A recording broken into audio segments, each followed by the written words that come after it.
Perfecto. Pues ahora que ya estamos todos, me presento en primer lugar para aquellos que no me conozcan. Soy Miguel Ángel Bernal, compañero de la directora de la Cátedra Guerrero en la Facultad de Derecho de Zaragoza, también profesor allí del área de Derecho Administrativo y además compagino mi actividad docente con otra actividad también de transferencia de conocimiento a través de una consultora especializada en el ámbito de la contratación pública, incluyendo también la compra pública de innovación. Y creo que esos méritos pues, son los que han sido considerados por la organización para colocarme a moderar una mesa en torno a la temática de la inteligencia artificial y la contratación pública, para cuyo desarrollo me acompañan en la mesa 4 perfiles diferentes, perfiles profesionales diferentes, que a continuación presentaré, pero que ya de primeras se han alineado todos en la primera categoría en la que ahora mismo dividimos a los ponentes en las conferencias, ¿no? Saben que hay... Se dice que hay 2 tipos de conferenciantes, los que tienen algo que decir y los que traen un PowerPoint. Pues hoy ninguno de los 4 que me acompañan ha traído PowerPoint. No sé si eso es premonitorio, lo comprobaremos al final. Decía, perfiles profesionales diferentes y paso a presentarlos. Me acompaña aquí a mi izquierda Manuel García Rodríguez, un perfil técnico. Él es ingeniero de datos, trabaja en la consultora NTT Data, pero se ha aproximado y mucho, lo hemos casi adoptado, ¿no? en el ámbito de la contratación pública, con unos trabajos cuya lectura yo recomiendo por el análisis que él hace y las conclusiones que él es capaz de extraer a partir de la observación de los datos que se obtienen de fuentes, sobre todo abiertas, de contratación, ¿vale? Y con su empresa pues ha trabajado con muchas administraciones y singularmente a mí me gusta destacar la colaboración que se ha hecho con el Tribunal de Defensa de la Competencia para la detección y la predicción casi de prácticas colusorias en el ámbito de la contratación. Me acompaña también otro compañero, profesor de Derecho Administrativo, en este caso de la Universidad de Alicante, Rubén Martínez, conocido por los estudios que ha hecho, especialmente en el ámbito de la administración electrónica. Es un experto en administración electrónica y veremos a lo largo de la conferencia que la inteligencia artificial la tenemos que encajar en nuestro ordenamiento jurídico administrativo y en las técnicas, algunas ya conocidas desde antiguo, y ver qué encaje tiene antes de llevarla al procedimiento administrativo especial de adjudicación de contratos por parte de las administraciones públicas, que se encuentra regulado en la Ley de Contratos del sector. Nos acompaña también otro compañero, en este caso doctorando de la Universidad de Calabria, que nos aportará la visión comparada. Lo decía el profesor Jimeno en su intervención inicial.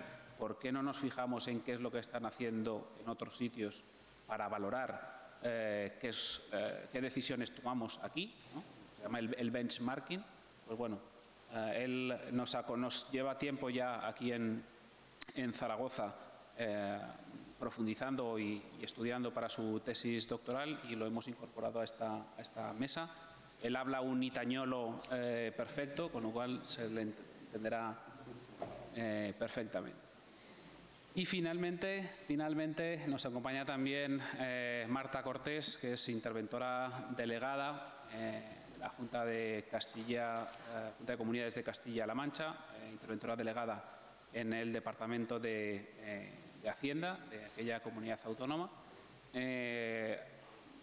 Una intervención, la de Castilla-La Mancha, que yo creo que es reconocida por todos como una de las más pioneras, ¿vale? Mucho criticamos, cuando hablamos de contratación pública, a los compañeros de las intervenciones, ¿vale? Pero especialmente yo creo que hay que romper una lanza en favor de algunas intervenciones y la de Castilla-La Mancha pues cuenta allí con un equipo de gente muy capacitada, muy innovadora, que apuesta muy en serio por la incorporación de la tecnología al ejercicio de su función fiscalizadora y con excelentes resultados, con lo cual yo creo que queda de manifiesto que la composición de la mesa es muy acertada al combinar la parte técnica, la parte jurídica y la experiencia práctica en torno a este fenómeno de la inteligencia artificial.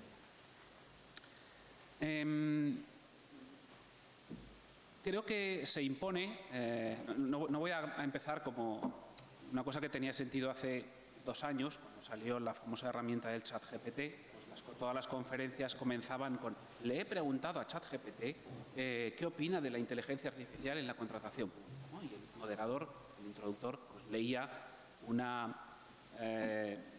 composición, ¿no?, tan perfecta que hacía esa herramienta y que sigue haciendo, tan perfecta como poco útil, ¿vale?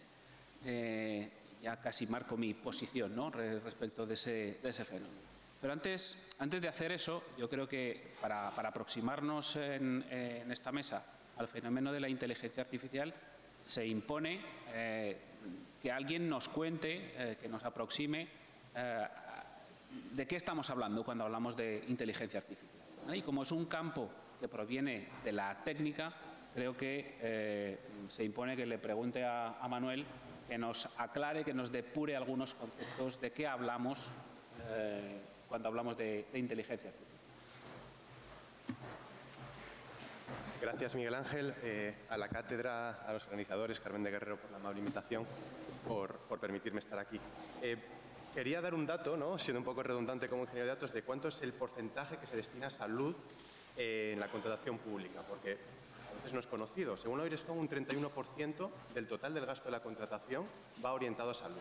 Cuando digo orientado a salud es desde construir un hospital hasta suministrar vendas. Entonces es un porcentaje inmenso. Quería daros datos un poco más concisos, ¿no?, incluso por CPV, que empieza por 33, que es equipamientos y artículos médicos, farmacéuticos y higiene personal. No lo pude sumar porque hay tantos CPVs dentro de ese que bueno, os daré el dato. Pues hay un CPV que me llamó la atención, que es de sangre humana. Pues hay un CPV que es sangre humana, es que en algún país no se puede comprar o vender sangre humana. En España creo que no. Bueno, hablando de inteligencia artificial, como decías, Miguel Ángel, hay algoritmos clásicos, matemático-estadísticos, ¿no?, de machine learning, de aprendizaje automático, que ya llevan décadas en el ámbito académico desarrollándose. Y también las redes neuronales, ¿no?, lo que se llama el deep learning. Pero ¿qué pasa? En 2018 empezaron a surgir unos nuevos algoritmos que son los LLM, ¿no?, los Large Language Models, o la inteligencia artificial generativa. Eso es lo que ha revolucionado, nos ha pillado a todos por sorpresa, incluso a los técnicos. Y hay grandes empresas, ¿no?, Google, Microsoft, Meta, Facebook, empezaron a desarrollar sus ChatGPTs, y eso es lo que al común de los mortales le ha pillado por sorpresa, ¿no?, que una máquina casi hable e interactúe como si fuese una persona. Y un poco, no me quiero extender técnicamente, en estos 2018 empezó, estamos en 2024, en estos 6 años, los primeros modelos LLMs tenían unos pocos millones de parámetros. Ahora ya estamos del orden de billones, o sea, 1 millón de millones en 6 años. Entonces, el desarrollo está siendo pues bueno, sorprendente y no sabemos hasta dónde va a llegar. Luego podemos discutir lo de regulación versus desarrollo tecnológico. Y por apuntar una cosa que decía antes Catalina en su charla, los datos en salud, ¿no? Creo que es muy importante ese aspecto, pero es que no es nada sexy, porque que miles de médicos de familia, cuando estén haciendo el historial clínico, metan, ¿no?, esos datos estructurados para que luego, como decía el profesor Jimeno, se puedan explotar a nivel nacional, es muy poco sexy, lleva mucho tiempo. Pero eso es el pilar para que funcione la inteligencia artificial. ¿Por qué se ha desarrollado la inteligencia artificial? Pues tengo aquí apuntado por 2 grandes factores. Uno, el uso de los datos, ¿no?, tener datos. Y otro es la gran capacidad de cálculo para poder explotar esos datos, ¿no? En 2018 se desarrollaron estos algoritmos porque había una capacidad de cálculo grande en la nube. Eso es lo que antes, en décadas anteriores, no se podía. Y por no extenderme más, acabo con eso, con los datos en salud, que creo que es muy importante y es lo que va a revolucionar la salud para poder hacer medicamentos a medida para mejor conocer nuestras enfermedades. Gracias, Manuel, por esta primera aproximación. No sé si hemos aclarado o hemos terminado de confundir a la gente. Inteligencia artificial, machine learning, deep learning, grandes modelos de lenguaje, chat GPTs. Si alguien hace la búsqueda en Google y pone el chat GPT de la contratación, verá que ya se venden varios chat GPTs. Lo que hacen también es de dudosa utilidad, pero he de reconocer que ahí sí que han encontrado el nombre sexy, el nombre comercial sexy. No existe la base con la que funcionan los chat GPT, las inteligencias artificiales generativas, ¿vale? Funcionan contra modelos de lenguaje extendido o largo, como dice en la traducción inglesa, y no hay los definidos actualmente, con esos millones de parámetros, con esos millones de datos, están definidos orientados a usos genéricos, ¿vale? No hay todavía un modelo de lenguaje largo, extendido, que utilice o entrenado específicamente en el ámbito de la contratación pública, ¿vale?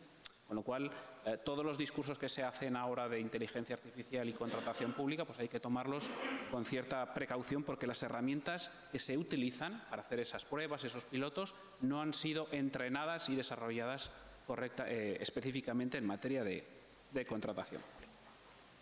Bueno, tenemos esa aproximación al fenómeno técnico.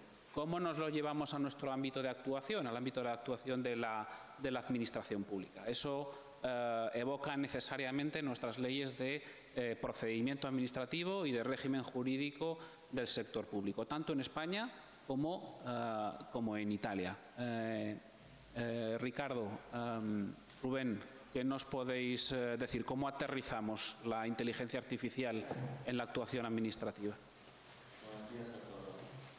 En primer lugar, quiero agradecer a la Universidad de Zaragoza por esta oportunidad. Agradezco en especial al profesor Gimeno Feliu, a la profesora de Guerrero, a la profesora Bernard Bray.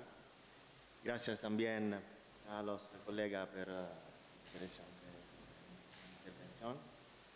Hoy compartiré algunos aspectos de la mi investigación sobre la inteligencia artificial y cómo puede mejorar la contratación pública, especialmente en salud. Para mi investigación fue importante ver cómo los países europeos regulan la inteligencia artificial en la administración pública y las contrataciones. En España, el artículo 41 de la Ley 2015 fomenta el uso de las tecnologías en la gestión de los contratos para mejorar la transparencia y la eficiencia.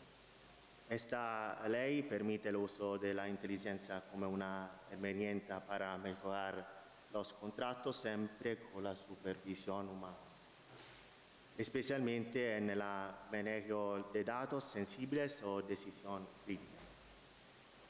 En la doctrina española, la presunción de falibilidad indica que toda decisión de inteligencia artificial negativa para alguien debe revisarse por una persona. Este principio protege a los individuos de errores y prejuicios de la inteligencia artificial, logrando equilibrio en tecnología y en derecho. Este modelo podría ampliarse. La normativa italiana ofrece una comparación. En el Código de Contratos Públicos, el artículo 30, introduce principios fundamentales de la decisión automatizada, transparencia, no exclusividad y no discriminación. En particular, el principio de no exclusividad asegura que el algoritmo no opere solo sin supervisión y no discriminación.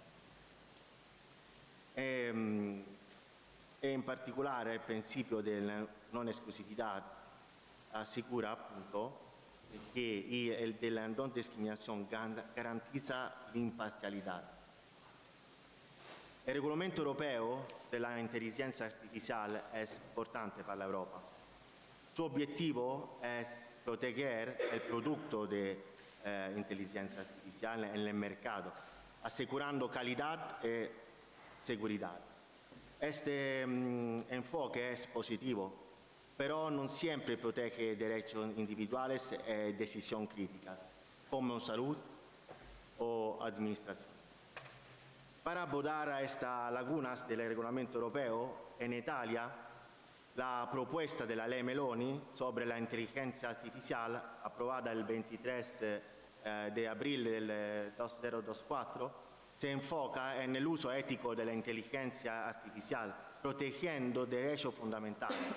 A diferencia del Reglamento Europeo, que prioriza la seguridad del producto, la Ley Meloni prioriza el derecho individual. Mi estudio también analiza el decálogo de garante de privacidad que destaca que la inteligencia artificial debe apoyar el juicio médico, sin reemplazarlo.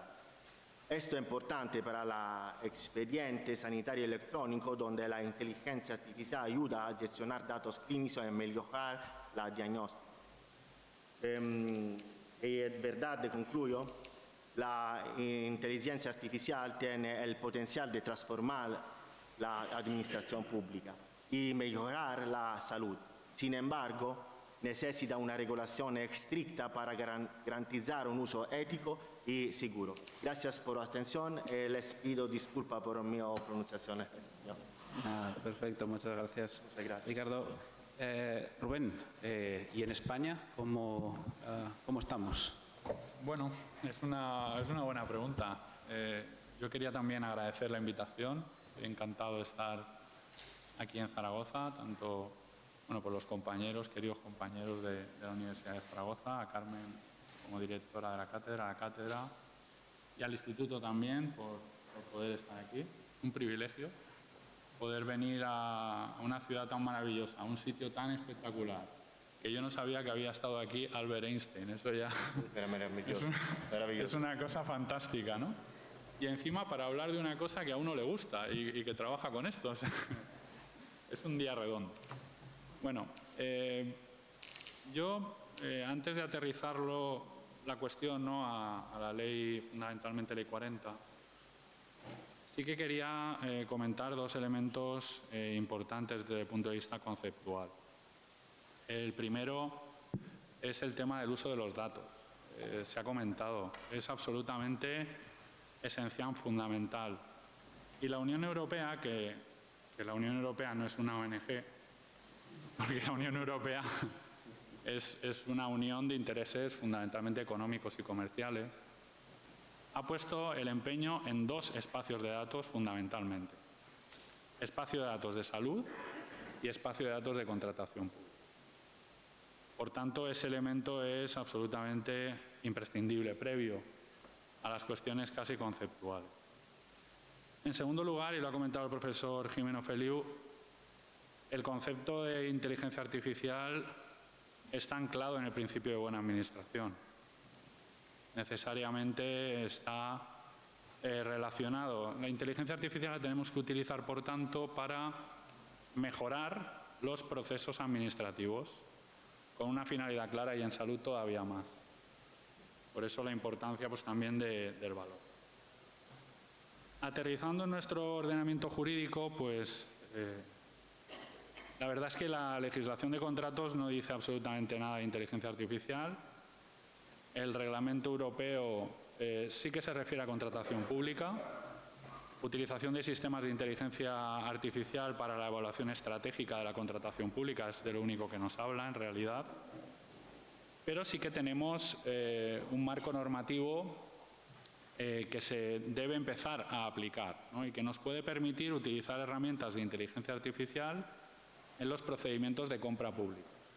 Y básicamente hablo de los artículos 41 y 42 de la Ley 40/2015, de la Ley de Régimen Jurídico del Sector Público, que regulan, y ya lo regulaba la Ley 11/2007, en su momento, los procesos de automatización de las decisiones administrativas. Si nos vamos al concepto de inteligencia artificial que ha establecido el Reglamento Europeo en su artículo 3, deliberadamente la Unión Europea ha establecido un concepto tan amplio que en realidad la automatización administrativa está dentro de los sistemas de inteligencia artificial. Es una cuestión que debemos considerar. Por tanto, ¿qué es lo primero que deberíamos hacer para aterrizar el concepto y para utilizar sistemas de inteligencia artificial en la compra pública del sector sanitario? Pues cumplir los requisitos, en primer lugar, del artículo 41, que es lo que tenemos. O aplicación directa si es un sistema automatizado, o ante la laguna en derecho administrativo, pues saben ustedes que el derecho administrativo se autointegra, ¿no? ¿Y qué es lo más parecido que tenemos a la regulación de la inteligencia artificial? La automatización. Por tanto, nos vamos a ese artículo 41. Nos haría falta identificar el órgano competente, definir el sistema de programación, definir la supervisión y el control de calidad y establecer unos mecanismos de auditoría, transparencia y control del código fuente. Cuando hablamos de transparencia y control del código fuente, muchas veces se comete el error de pensar que poner a disposición de las personas el código fuente ya es ser transparente. Eso no sirve absolutamente de nada. Cuando el Reglamento Europeo habla de transparencia, en realidad lo que quiere decir es la explicabilidad del sistema. Bien, haciendo todo esto, y además el órgano responsable a efectos de impugnación de una decisión adoptada por inteligencia artificial, podríamos empezar a utilizar sistemas de inteligencia artificial para cualquier tipo de proceso, incluido, por supuesto, los de compra pública. Sí que es interesante aterrizar un dato que aparece en el Reglamento Europeo de Inteligencia Artificial en relación al ámbito sanitario. El Reglamento Europeo de Inteligencia Artificial, que suena así como muy denso y muy árido, en realidad es una norma relativamente sencilla, lo que pasa es que es muy farragosa. En realidad prohíbe unos sistemas, permite unos sistemas con carácter general y luego otros sistemas los considera de alto riesgo. Y entonces a esos de alto riesgo les da unas condiciones adicionales para ponerlos en funcionamiento. Pues bien, esos sistemas de alto riesgo se definen en el anexo 3 del reglamento. Y en el anexo 3 del reglamento hay el apartado 5.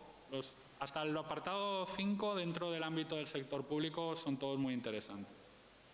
Pero en concreto en el apartado 5, que habla de acceso a servicios privados esenciales y servicios y prestaciones públicos esenciales y disfrute de estos, habla específicamente de sistemas de inteligencia artificial que se destinen al ámbito sanitario. En concreto, se refiere a la asistencia sanitaria, concretamente y de manera precisa, para conceder, reducir, retirar servicios, reclamar prestaciones.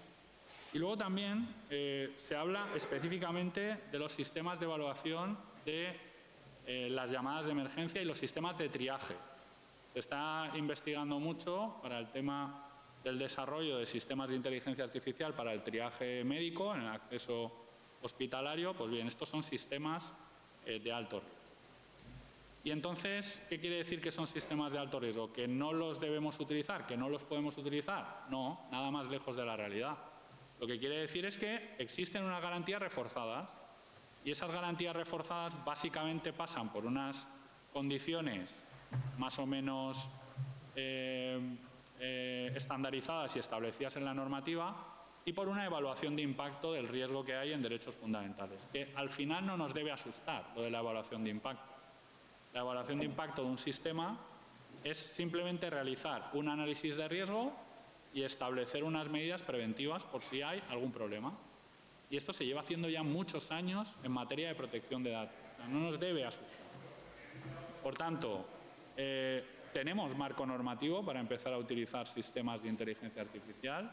En el ámbito sanitario, específicamente, hay una previsión, sistemas de alto riesgo, y cumpliendo los condicionantes del artículo 41 y 42 de la Ley 40 y del Reglamento Europeo de Inteligencia Artificial en materia de sistemas de alto riesgo y, en particular, la evaluación de impacto de derechos fundamentales, se podrían utilizar perfectamente ya, en la actualidad. Bien, Rubén, muchas gracias por esta visión panorámica sobre la situación jurídica. Yo creo que eso puede hacer perder el miedo a la gente y eso está bien, a pesar de que ese marco normativo, esos cimientos, esas bases, pues las encontramos en un reglamento de la Unión Europea, que aunque sí que es de aplicación directa, pues no es una ONG la Unión Europea, pero está muy lejos de nosotros, y unos pequeños fundamentos en nuestra ley de funcionamiento del sector público. O sea que el que quiere hacer cosas puede hacerlas. Y entre los que ya la han hecho, pues tenemos a la Comunidad Autónoma de Castilla-La Mancha, y yo, Marta, te preguntaría por esas primeras experiencias y cómo ha sido el proceso de desarrollo de las mismas, especialmente en el ámbito de las actuaciones que tienen que ver con la contratación pública, y sin perjuicio de que a continuación, en una segunda ronda de preguntas, pues volveremos sobre la utilización de la inteligencia artificial en la compra, en la contratación pública y específicamente en la compra de medicamentos y de salud. Bueno, pues muchas gracias. Siempre es un placer volver a ver caras conocidas y con las que me siento tan a gusto poder compartir estos. Bueno, pues me ha resultado muy atractivo e interesante lo que ha dicho Chema sobre la innovación, porque no solo nos tenemos que poner el punto central en tener un desarrollo innovador, estructural a través de un procedimiento que favorezca la innovación, y no centrarnos en un órgano de contratación que aplique técnicas de derecho administrativo para favorecer la innovación, sino que todos los elementos y actores que intervenimos dentro del procedimiento de contratación pública debemos estar alineados y trabajar en nuestras pequeñas áreas de actividad para ser innovadores y remar a favor de la eficiencia, la eficacia y de porque, a fin de cuentas, todos estamos aquí para dar un servicio público. Yo, desde el punto de vista de la Administración, soy una servidora pública y quiero prestar el mejor servicio al ciudadano. Entonces, siempre nos tenemos que replantear un poco nuestro trabajo y nuestra forma de aportar al procedimiento y a la sociedad como fin último. Y en base a esta línea, pues bueno, en la Intervención General de Castilla-La Mancha, hace años nos planteamos cómo ejercer el control. Y decidimos que era necesaria la transformación del proceso de gestión y control del gasto público a través de automatizaciones y aplicativos de inteligencia artificial. ¿Cómo lo hicimos? Pues bueno, pues inicialmente tuvimos bastante miedo en transformar el proceso porque queríamos transformar el proceso de una forma un poco disruptiva. Teníamos que transformar el proceso de tramitación y gestión del procedimiento de control. Tendríamos que incluir posteriormente una serie de automatizaciones a este nuevo sistema implementado y después hemos ido implementando desarrollos de inteligencia artificial dentro del aplicativo para nuestras funciones de control. Queríamos estar centrados en el dato y realizar un control datificado. No nos servía los antiguos tramitadores de expedientes, donde solo se recogían datos y expedientes, donde los sistemas con los que trabajábamos no estaban interconectados. Entonces, la estrategia que se tuvo desde la Intervención General, allá en el 2020 y sobre todo principios del 2021, cuando empezamos, era estar centrados en una única aplicación para remisión de los expedientes que realmente controlábamos. Nos centramos en una fase inicial en la fiscalización previa del gasto. Después, queríamos tener unas actuaciones y unas aplicaciones, control de interventor, y luego, sobre todo, lo más importante era estar interconectados con todos los sistemas, es decir, garantizar la interoperabilidad. Nos centramos como que en tres ejes. En los procesos realmente, que fue un procedimiento bastante disruptivo, porque tuvimos que cambiar un montón de normativa habilitante para cambiar el control y ser más ágiles.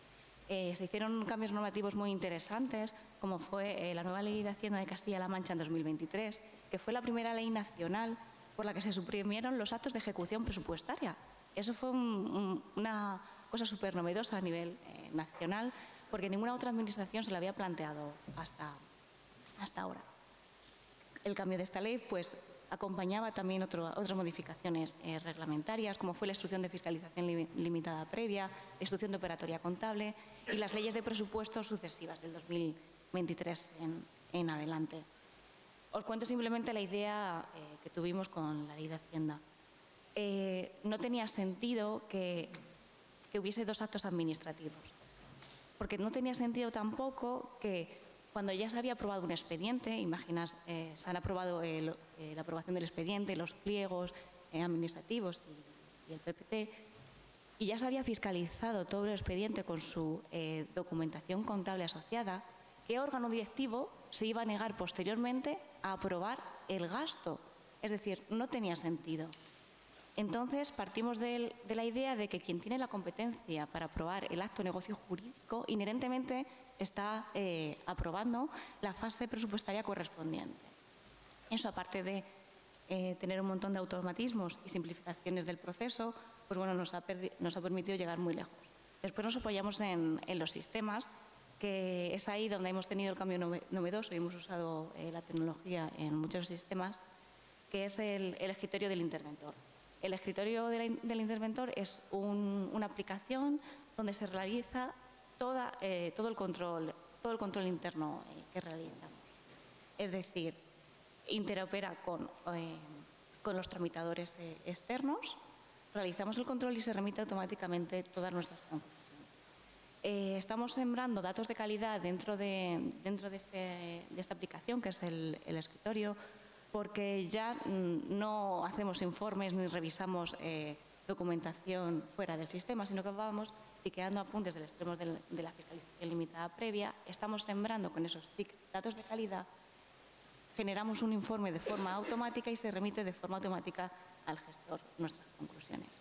Estos TIC, que parecen muy tontos e inocuos, realmente estamos datificando todas las actuaciones de control por tipo de expediente, por partida presupuestaria, y nos está permitiendo tener una base de datos muy completa para hacer un control 360 grados, para luego modular posibles controles financieros posteriores o incluso adaptarnos a cuando un gestor quiere realizar una solución innovadora para tramitar una contratación o generar una convocatoria de subvenciones, que por ejemplo el año pasado una convocatoria del bono digital, que se subvencionaba con 20 euros de la factura de personas vulnerables para tener acceso a Internet con 30 megas.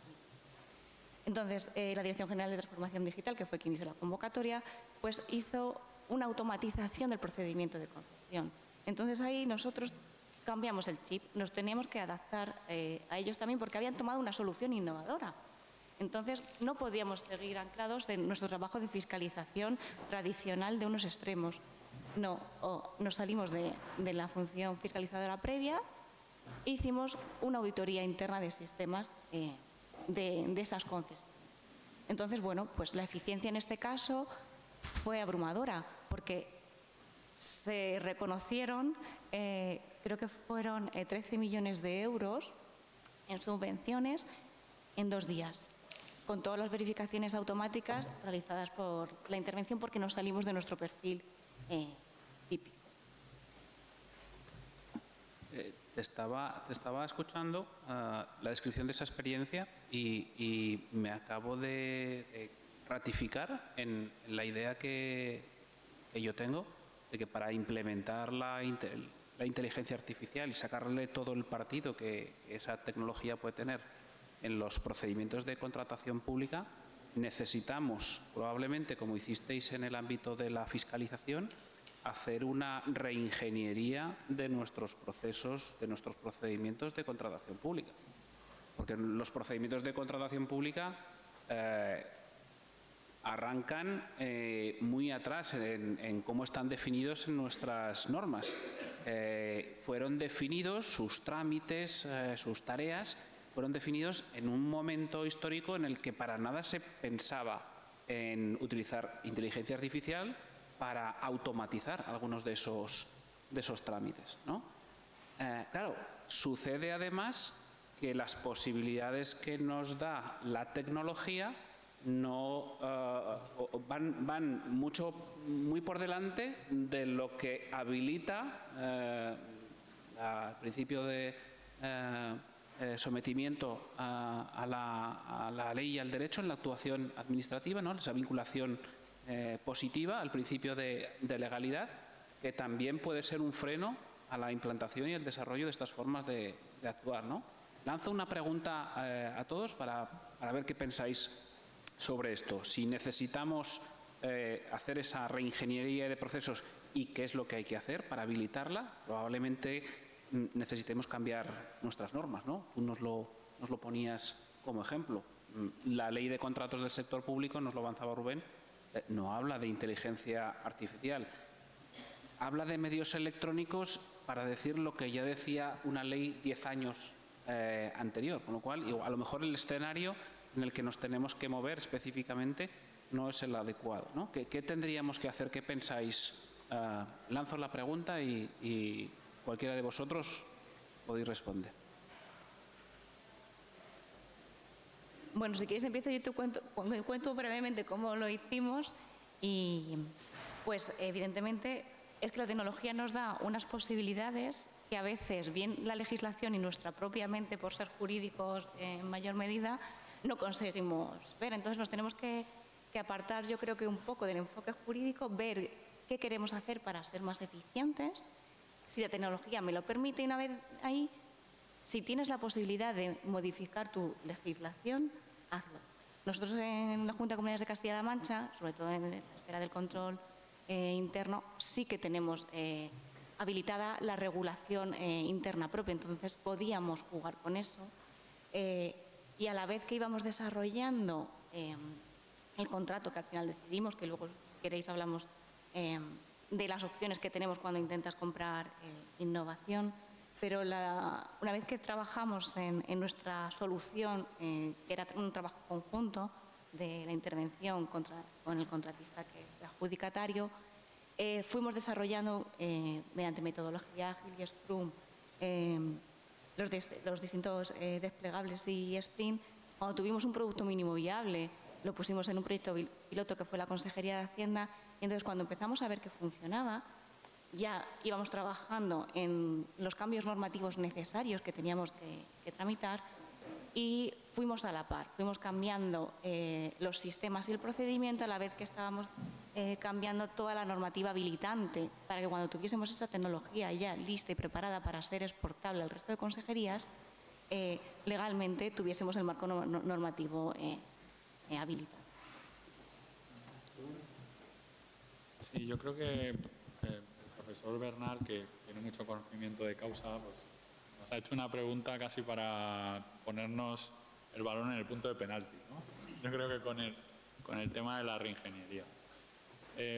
Igual que pasó en el ámbito de la administración electrónica, la reingeniería de procedimientos y de procesos es absolutamente imprescindible para el éxito del nuevo modelo.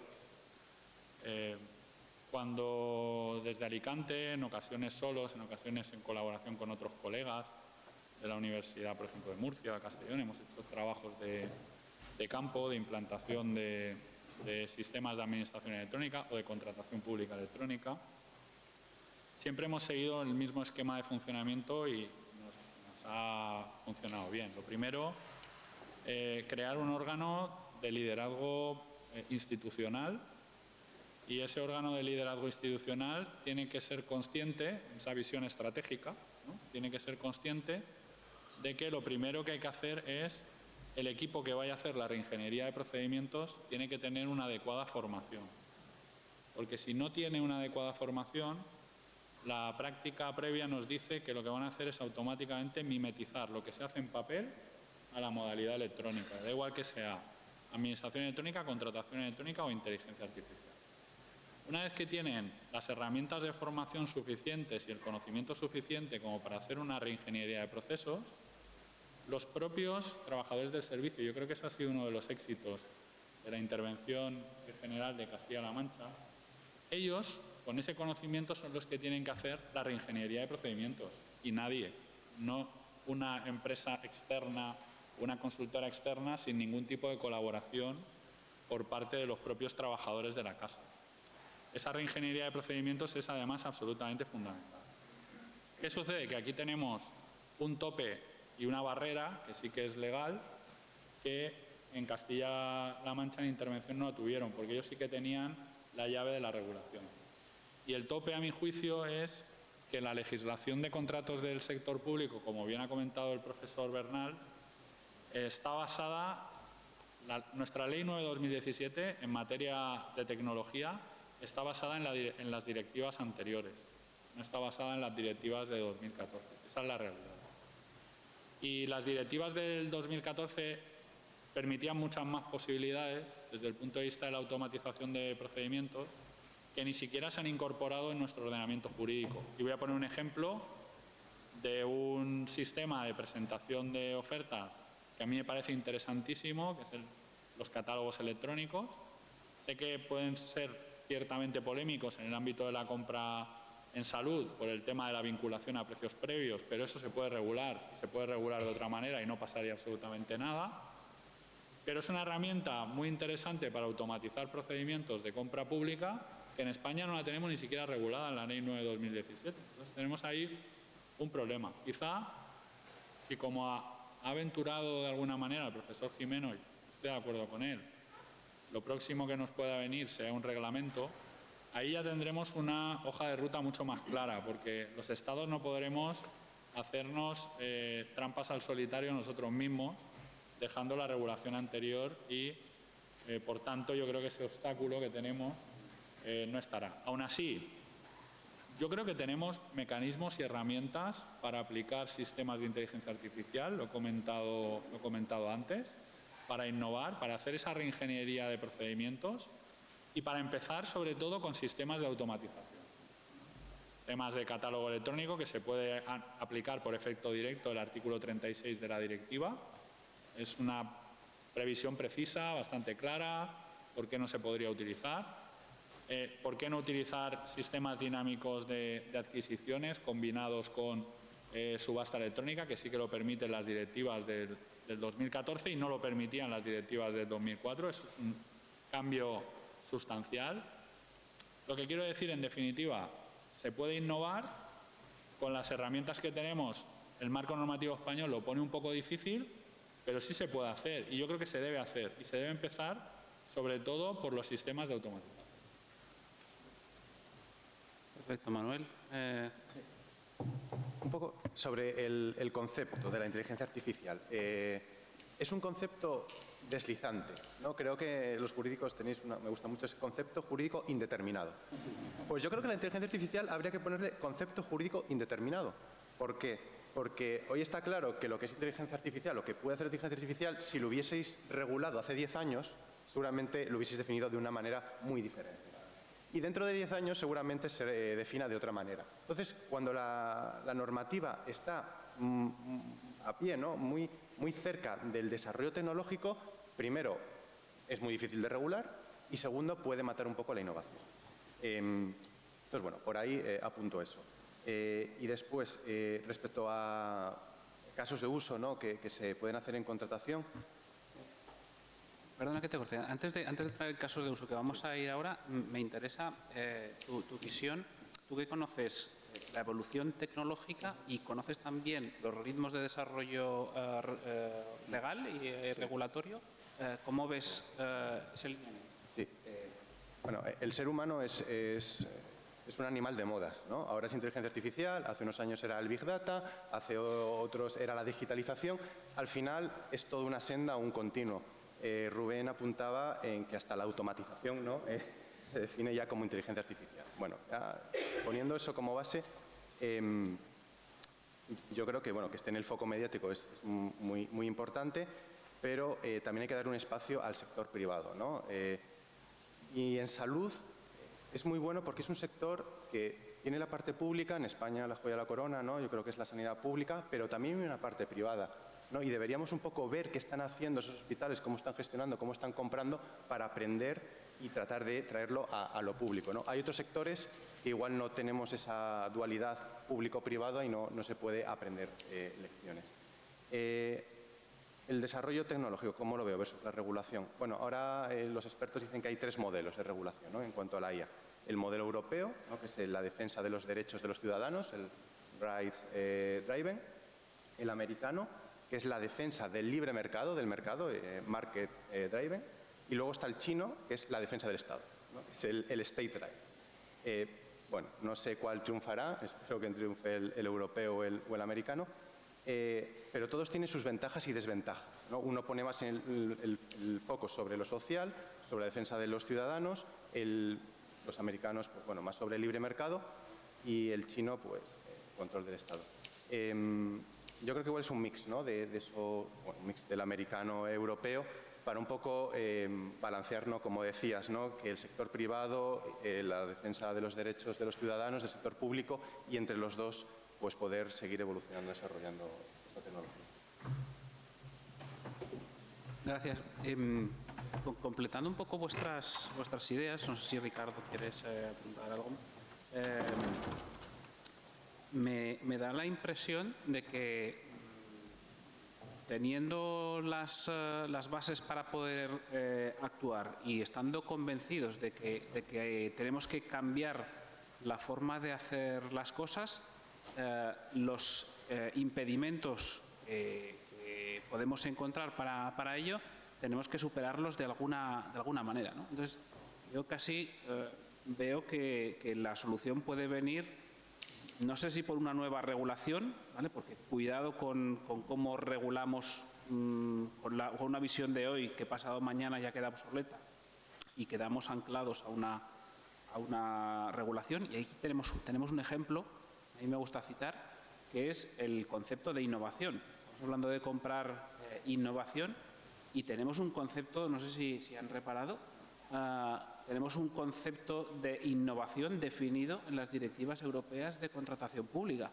del año 2014. En el artículo 2 se define qué es la innovación a efectos de la contratación pública.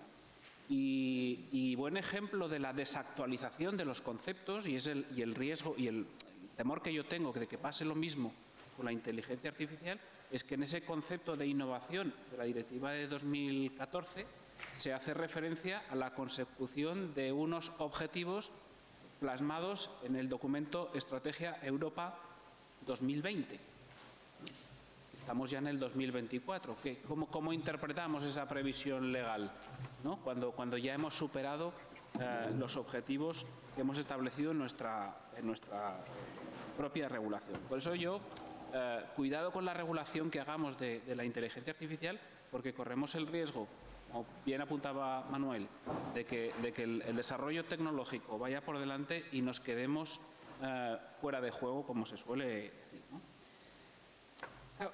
Volviendo a la pregunta que os lanzaba, reingeniería de procesos, necesidad de cambios. Aquí, mientras no haya movimientos, especialmente en la parte habilitante de la normativa, igual hay que buscar soluciones imaginativas, ¿no?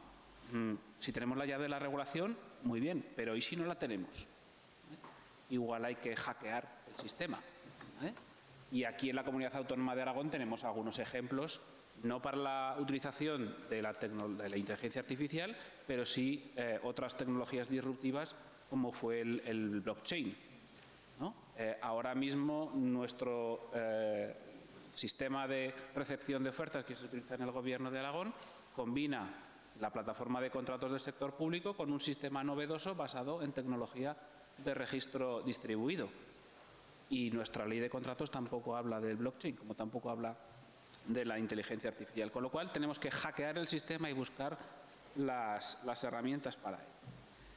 Bueno, en este recorrido que vamos haciendo, hemos empezado con el concepto técnico, hemos visto su encaje en la Normativa General de Administración Electrónica, hemos hecho una aproximación a lo que dice nuestra ley de contratos. Marta nos ha contado algunas experiencias prácticas en el caso del control, la fiscalización de los expedientes. Pero volviendo a las fases clásicas de los procedimientos de contratación, la preparación de los contratos, la adjudicación y la ejecución, incluso su control, por si Marta nos quieres profundizar, ¿qué casos de uso aventuráis o conocéis ya pilotos que estén utilizando esta tecnología en los procedimientos de contratación?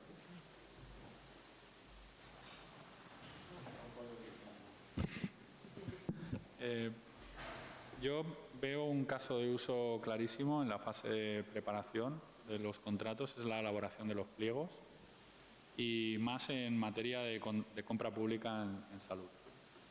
Como he comentado antes, el gran problema de aplicación de la tecnología y en concreto las técnicas de inteligencia artificial, y se ha comentado también por Manuel, es el uso de datos de calidad, disponer datos de calidad.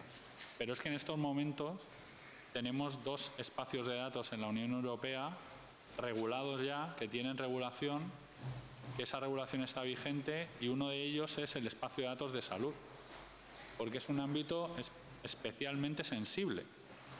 Entonces, yo creo que en el ámbito de la salud, la creación de ese espacio de datos, que nos va a llegar y nos va a llegar en breve, ya tenemos normativa específica que lo regula, va a ser una herramienta imprescindible para poder realizar determinadas cuestiones en materia de contratación. Y una de ellas es la elaboración de unos pliegos, y unos pliegos yo creo que ajustados y de calidad.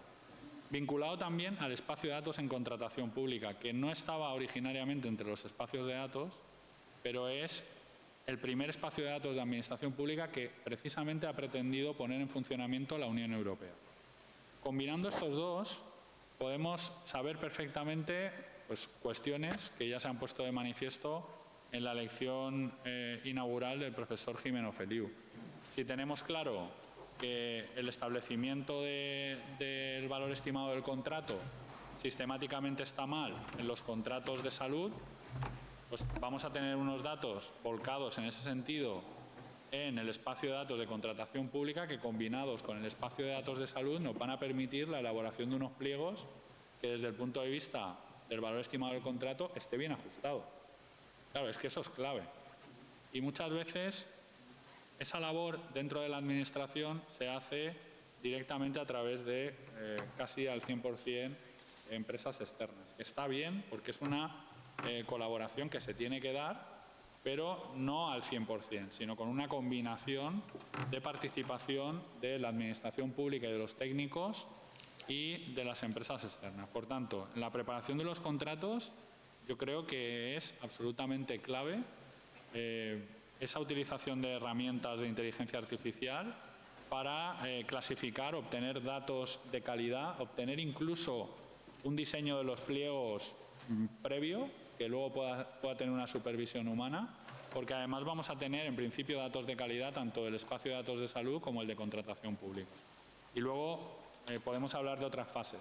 Yo creo que también en la fase de fiscalización, seguramente aquí Marta puede aportar mucho más valor que lo que yo diga, pero la fase de fiscalización a mí me da la sensación de que cuando se está fiscalizando un contrato, pues hombre, aunque sea de reojo, miras contratos parecidos en otras administraciones que ya se ha fiscalizado.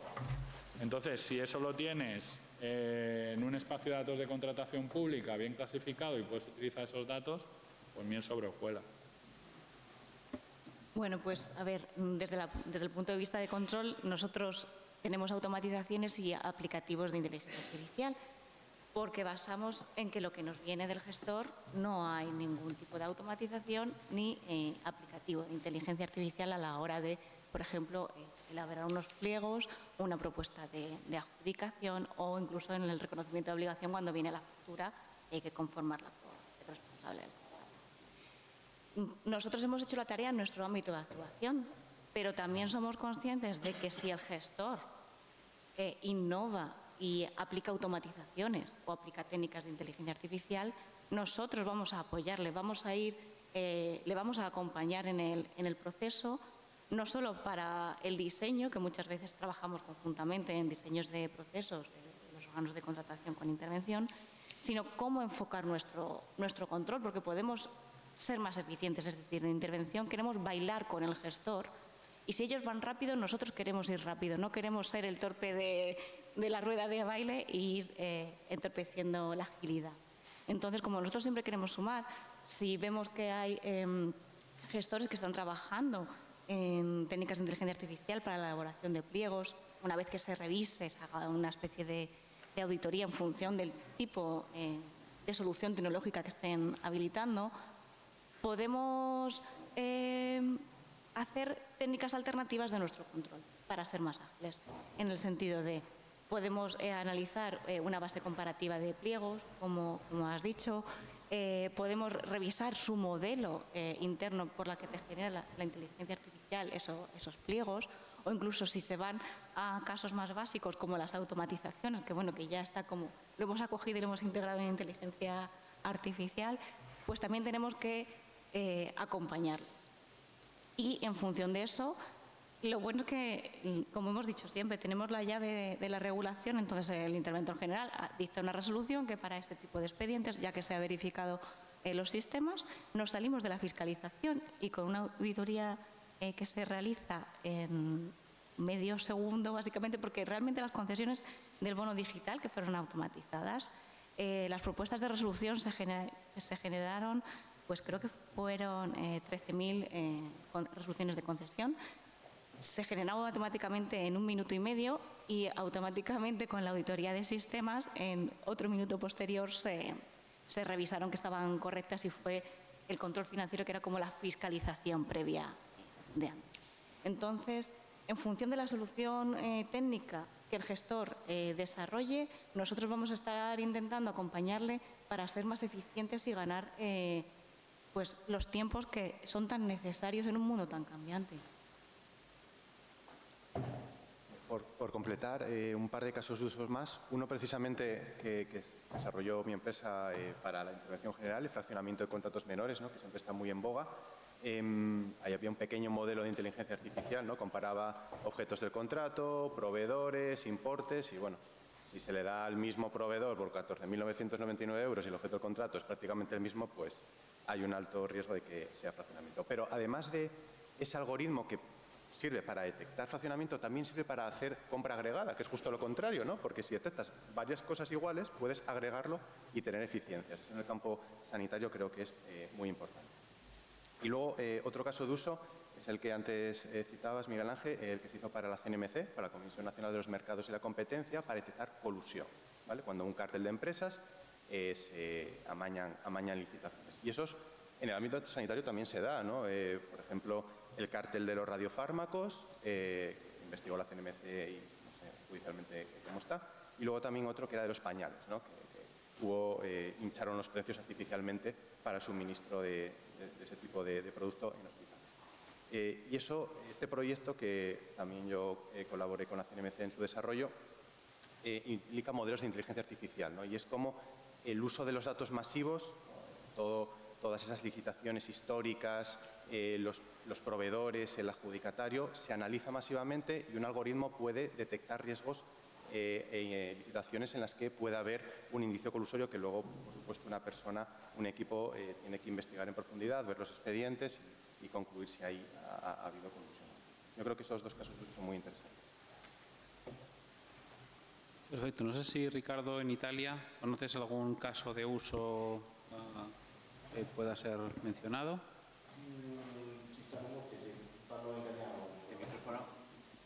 Ci stanno molti esempi di utilizzo dell'intelligenza artificiale nel campo sanitario, soprattutto nelle circoscrizioni, sempre sull'aiuto della ricerca dei dati sensibili, e questo facilita il processo soprattutto nell'ambito, come ho anche evidenziato nella relazione, nell'ambito del fascicolo sanitario elettronico, che poi si inserisce sta al vaglio dell'Unione Europea con lo spazio del fascicolo elettronico sanitario. Perfecto. Avanza el tiempo y a mí, antes de, como decía Carmen, dejar al público su espacio de intervención, No me gustaría concluir esta conversación, ¿no?, en torno a la inteligencia artificial sin abordar el tema de los riesgos. Al final, usar una tecnología, como todas, conlleva riesgos. Algunos los hemos identificado y otros creo que están por descubrir. No sé qué pensáis. Rubén, nos hablabas antes de esa clasificación en el reglamento. No sé qué pensáis sobre los riesgos asociados a la inteligencia artificial en nuestro ámbito de actuación, los procesos de contratación pública. Yo creo que el modelo europeo es un modelo bastante bueno desde el punto de vista de las garantías de las personas en cuanto a la aplicación de los sistemas de inteligencia artificial y especialmente en ámbitos como el sanitario, que son sensibles. Aquí, desde el punto de vista de la evaluación de riesgos, yo creo que tenemos que quitar el miedo al tema de la evaluación de impacto. Yo seguramente cuando he comentado aquí la evaluación de impacto en materia de derechos fundamentales para poner en funcionamiento un sistema de inteligencia artificial, pues soy consciente de que a muchas personas que están aquí en la sala seguramente esa palabra les habrá provocado un vuelco en el estómago de cierto nerviosismo, ¿no? Y soy consciente porque en mi labor como delegado de protección de datos en la Universidad de Alicante, siempre que se tratan en proyectos de investigación médica, por ejemplo, que nos llegan y que tratan datos sensibles de pacientes, hay que hacer una evaluación de impacto en materia de protección de datos. Cuando empezamos con las evaluaciones de impacto, que antes no se hacían, cuando tomé yo posesión empezamos a hacerlas,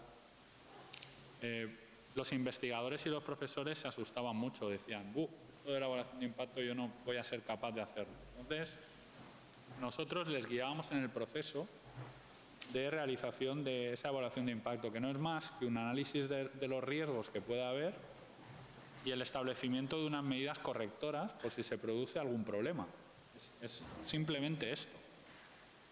Después de 3 años ya que llevamos de funcionamiento en esta materia, los propios investigadores ya lo hacen de oficio. Es más, nos ha pasado una cosa curiosa, que es que los propios investigadores que presentan de manera recurrente proyectos al Comité de Ética de la Investigación han pedido una herramienta informática para ir marcando directamente dentro de la plataforma del Comité de Ética el modelo de evaluación de impacto, porque lo han visto muy útil y además les ha servido. Cuando ha existido un problema ya tenían un protocolo de actuación para taponar esa brecha que se hubiese podido producir. Entonces, en materia de inteligencia artificial tenemos que ser muy pragmáticos y en el fondo es hacer lo mismo. Y la evaluación de impacto en materia de derechos fundamentales, cuando hablemos de sistemas de inteligencia artificial en salud, se puede hacer perfectamente transponiendo el modelo de evaluación de impacto en protección de datos y ayudándonos con algunas guías. El Instituto de Derecho Público de Viena tiene una guía para hacer una evaluación de impacto en derechos fundamentales en inteligencia artificial.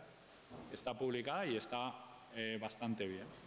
Por tanto, esa evaluación de riesgos es esencial para dar confianza en el sistema, para poder aplicar esas herramientas de inteligencia artificial con garantía. Y cuidado con eludir la realización de esas evaluaciones de riesgos que no son tan costosas y que luego son muy útiles. Yo lo digo por experiencia. Porque puede existir la tentación de decir, para no tener que cumplir con todo lo que dice la normativa europea de inteligencia artificial o la de protección de datos, pues entonces me voy y le compro un sistema a los chinos. Pues depende de cómo se haya desarrollado el sistema que se le compra a los chinos, porque tanto el Reglamento General de Protección de Datos como el Reglamento de Inteligencia Artificial, que son normas que van muy en paralelo porque utilizan las mismas técnicas, han establecido el criterio de extraterritorialidad. Por tanto, no vale ir a comprar a China un producto que ha tratado datos de carácter personal sensible de pacientes si no se ha amoldado al cumplimiento de las reglas del Reglamento General de Protección de Datos, porque eso es anticompetitivo. Y lo dice tal cual la normativa, y hay resoluciones claras en esa materia. Por tanto, vamos a hacer las cosas bien.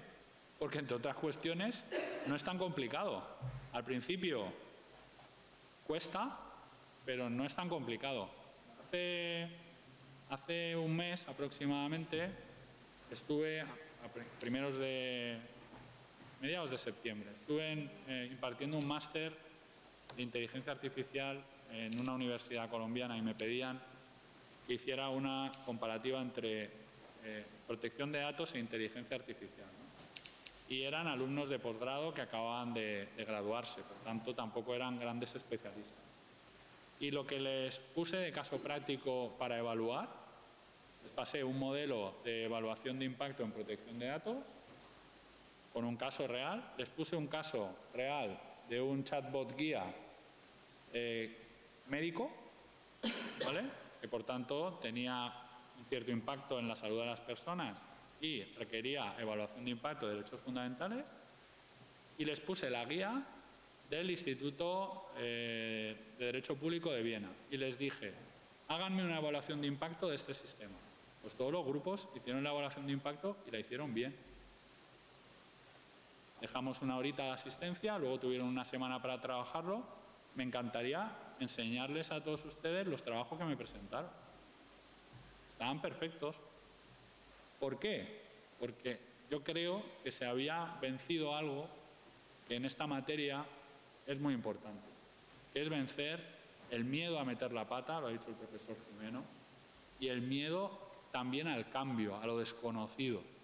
Y eso solo se soluciona con foros como el que estamos haciendo aquí hoy, que yo creo que eso es clave. Efectivamente, toda innovación conlleva riesgos y esos riesgos pues hay que saber gestionarlos para prevenirlos, para mitigarlos, tratar de eliminarlos. Marta, seguro que en vuestra práctica también afloraron riesgos o afloran día a día. ¿Qué nos puedes contar? Bueno, pues nosotros tenemos habilitados y operativos actualmente básicamente 3 casos de inteligencia artificial en nuestro control, que es una identificación en documentos que se van a revisar con determinados campos, importes, partidas presupuestarias, anualidades, CIFs y nombres de denominaciones sociales o beneficiarios particulares, que se basa en un procesador del lenguaje natural. Realmente nos hemos ido a la IA, pero a la IA más sencillita, o sea, no hemos hecho grandes innovaciones. Tenemos otro que es el que comentaba antes Manuel, que para el control financiero de menores utilizamos un algoritmo de inteligencia artificial donde nos presenta concentración de proveedores y posibles riesgos de fraude, nos eleva unos posibles riesgos y el interventor decide incluirlos o no. Luego también tenemos un aplicativo de uso de inteligencia artificial en la concesión de subvenciones. El caso de uso es muy sencillo. En las propuestas de resolución de concesión se comparan los datos con los apuntes contables, cuantías, aplicaciones presupuestarias, beneficiarios, CIF. Ya sabemos que en función del CIF, pues bueno, la partida presupuestaria cambia. Entonces, realiza una serie de verificaciones de forma automática.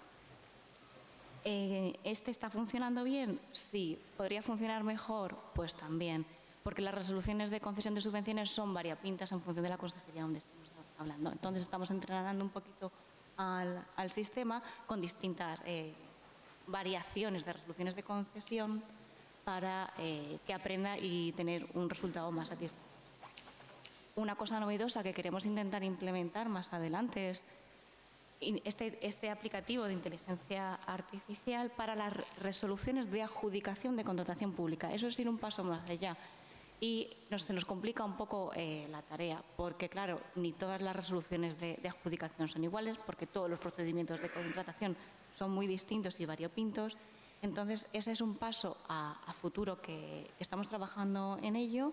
Sabemos que nos va a costar bastante, pero bueno, hemos dado los primeros pasos y la base la tenemos en el aplicativo de resoluciones de concesión de subvenciones, la fase del compromiso. Y luego tenemos, queremos hacer un copilot de la función interventora. Este ya sí que es más complicado porque no solo es un procesador del lenguaje natural, ya estamos hablando de otro tipo de herramientas y tecnología mucho más desarrollada, y eso ya es un futurible a largo plazo que sería lo ideal. Antes de llegar a este resultado, pues evidentemente hicimos una matriz de impacto y riesgo, cogimos los casos de uso que eran más sencillos de implementar, con menos cost effective, que es como se dice en el lenguaje de negocios, y el impacto que tenían mayor impacto y menor riesgo a la hora de posibles incidencias.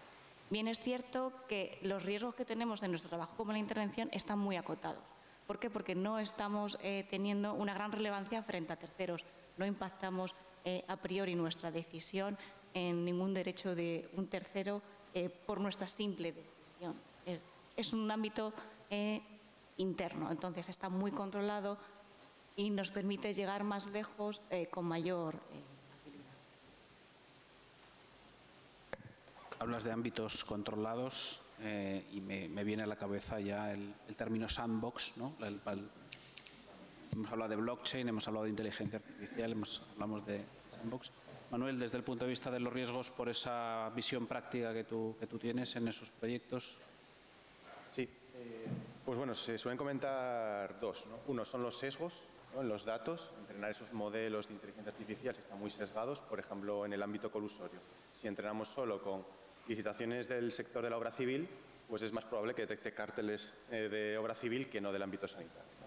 Bueno, es algo que hay que tratar de mitigar y en la medida de lo posible entrenar con los datos más transversales posibles. Y luego otro, que eso ya es más de la inteligencia artificial generativa, que son las alucinaciones, ¿no? Las fabulaciones, ¿no? Te hace una pregunta yo y luego pues el ChatGPT pues un poco la medio inventa.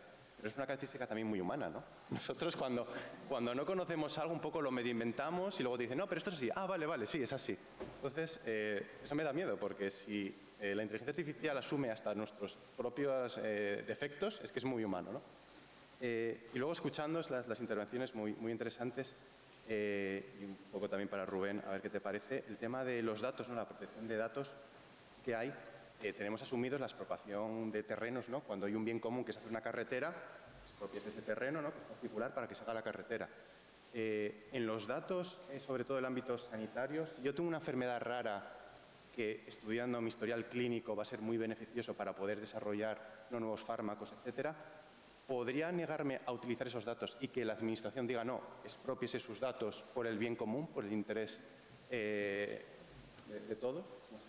Un poco ciencia ficción, jurídico ficción. No, que va, no es nada ciencia ficción, es una pregunta muy buena y es una pregunta que nos pasa habitualmente, ¿no? En los proyectos que van al Comité de Ética de la Investigación con datos de salud. El Reglamento Europeo de Protección de Datos, que todo el mundo piensa que es un ogro, me ha gustado el dibujo el que se ha hecho, ¿no? Porque parece como que las empresas eran, no sé si es una piraña, lo que parecía un tiburón, y sin embargo luego ahí se dice no y luego la logística, ¿no? Tiene que ser así, me ha gustado mucho, ¿no? Pues el Reglamento General de Protección de Datos no es un ogro.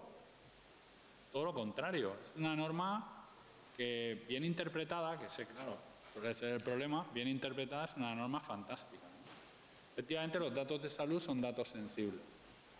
Lo que no quiere decir, bajo ningún concepto, que solo se puedan utilizar si hay consentimiento.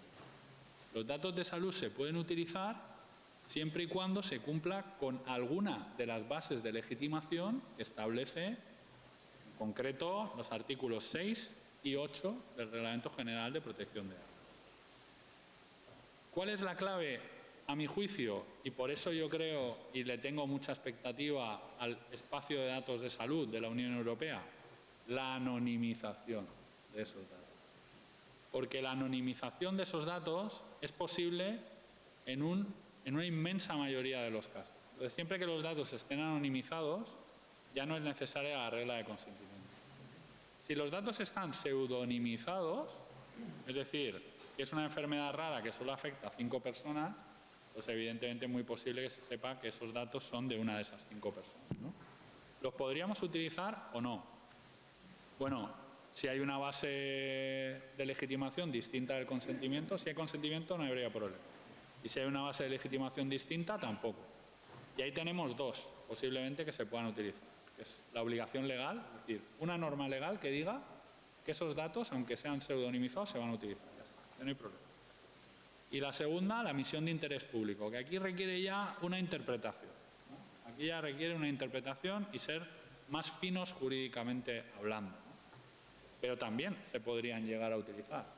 Por tanto, tenemos que ver las herramientas, por ejemplo, de protección de datos, las herramientas de prevención y de evaluación del reglamento de inteligencia artificial, más que como una traba, como una oportunidad para poder hacer las cosas bien, ¿no? Yo creo que esa cuestión sería clave. Por tanto, aplicando, primero anonimizando, el espacio de datos de salud va en esa línea, que sean datos interoperables es muy importante y ahí le enganchamos sistemas de inteligencia artificial sin problema.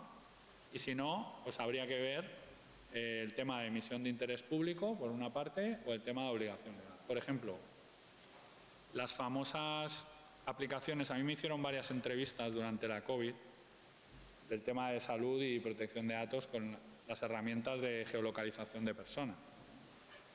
Las herramientas de geolocalización de personas, había un montón de compañeros y compañeras especialistas en protección de datos que decían, no, si no hay consentimiento, digo, pero ¿cómo no hay consentimiento? Aquí hay misión de interés público, claramente, que es la salud pública del resto de la colectividad, y aparte que esas personas están incumpliendo una normativa que está vigente en ese momento, que es no puede salir del término municipal salvo determinadas razones.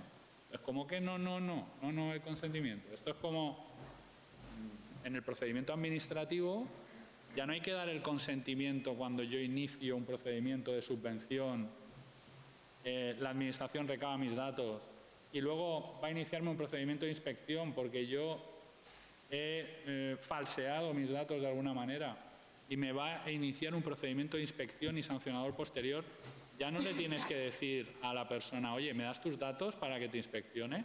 El artículo 28 de la Ley de Procedimiento Administrativo Común nos dice que se pueden usar esos datos. Hay una obligación legal, por tanto. O sea que, pregunta muy buena, se pueden utilizar. Lo que no podemos hacer es, en China, que no hay ninguna base de legitimación, sino que se cogen los datos porque el Estado dice que se cogen los datos y se coge cualquier tipo de datos, desarrollamos un sistema de inteligencia artificial basado en esos datos que no cumplen con nuestro reglamento de protección de datos ni de inteligencia artificial. Y como ha sido más barato el desarrollo, lo vendemos en Europa mucho más barato y aquí lo compramos. Y muchas veces por administraciones públicas. No, eso no se puede hacer. No se puede hacer. No lo permite la normativa europea. Perfecto, pues bueno, yo llegados a este punto y sin perjuicio de ese trámite de consulta pública que nos anunciaba Carmen sobre el desarrollo de la ponencia, creo que lo que ha quedado claro, aparte de la capacitación de los ponentes que nos han acompañado en esta mañana, ¿no? Que vienen de diversas partes de España, algunos en esta época de Dana casi arriesgando el físico. Lo que queda es agradecerles que nos hayan acompañado esta mañana y que nos hayan mostrado la cantidad de aristas y de cuestiones que quedan todavía pendientes de resolver para el uso de la inteligencia artificial en los procedimientos de contratación pública, pero yo creo que muchas de las reflexiones son trasladables también a cualquier ámbito de actuación administrativa. Así que yo creo que procede que les demos un merecido aplauso y espero que la labor del moderador no haya empañado sus aportaciones. Muchas gracias.